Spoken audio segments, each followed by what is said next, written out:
J'adore Wikipédia. Bonjour, bonsoir, vous êtes sur Geek Concept. En attendant la prochaine grosse vidéo de la chaîne, on vous propose un nouveau format court, les 3 informations inutilement intéressantes. Des petits faits, histoires ou anecdotes sur des sujets divers et variés qu'on souhaite vous partager. C'est parti. Sabotage. En 2017, un club de D2 lituanienne a embauché un jeune buteur angolais prometteur. Barclay Miguel Penzo, avec 46 buts à son actif pour 35 matchs, venait des Queen's Park Rangers, un club britannique de D2. Il n'avait en réalité à l'époque même pas un niveau de D4. Il avait juste bidonné son CV sur Wikipédia. Malgré la supercherie et la différence de niveau, le club a décidé de ne pas rompre son contrat. Une anecdote qui peut encore une fois nous faire penser que Wikipédia est tout sauf fiable. Contrairement à cette idée que se traîne malheureusement la plus grosse encyclopédie mondiale depuis de longues années, il se pourrait fort que Wikipédia ait un niveau de fiabilité équivalent, voire supérieur aux plus prestigieuses encyclopédies de la planète. Même si les fausses informations et les vandalismes sont encore possibles sur la plateforme collaborative, ces derniers sont en général corrigés très rapidement par la communauté. 50% des sabotages sont d'ailleurs rectifiés en moins de 2 minutes. Et sur ce sujet, il existe un article Wikipédia qui dit combien Wikipédia est fiable. Alors vous voyez, si Wikipédia le dit. Voici une petite représentation du volume d'informations d'il y a plus de 10 ans. Là, ce sont des encyclopédies classiques. Et ça, c'est le volume d'informations que représentait Wikipédia en 2009. En plus d'être de loin l'encyclopédie la plus complète de la planète avec ses 30 millions d'articles dans 280 langues, plus de 2 millions de pages pour le français, avec 160 administrateurs et 20 000 contributeurs francophones actifs, Wikipédia a l'immense mérite de donner les sources de chaque information qu'elle diffuse, ainsi que de mettre en évidence les guerres d'édition quand le contenu d'une page est fortement débattu, contrairement à toutes les autres encyclopédies qui, elles, ne peuvent plus être rectifiées une fois qu'elles sont éditées. Alors Wikipédia n'est pas une source parfaite, mais ce travail collectif reste bien plus robuste que ce que pense le commun des mortels.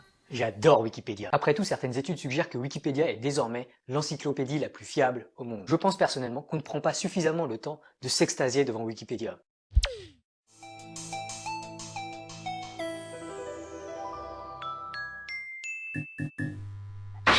Breaking news! Mammalia.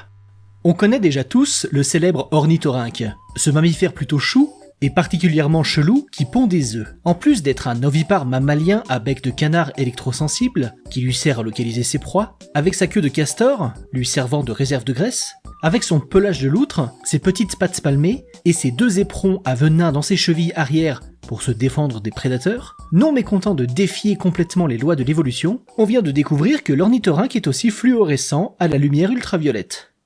Notre loutre-canard radar castor venimeux est donc aussi bioluminescent. Mais quelle drôle de bébête.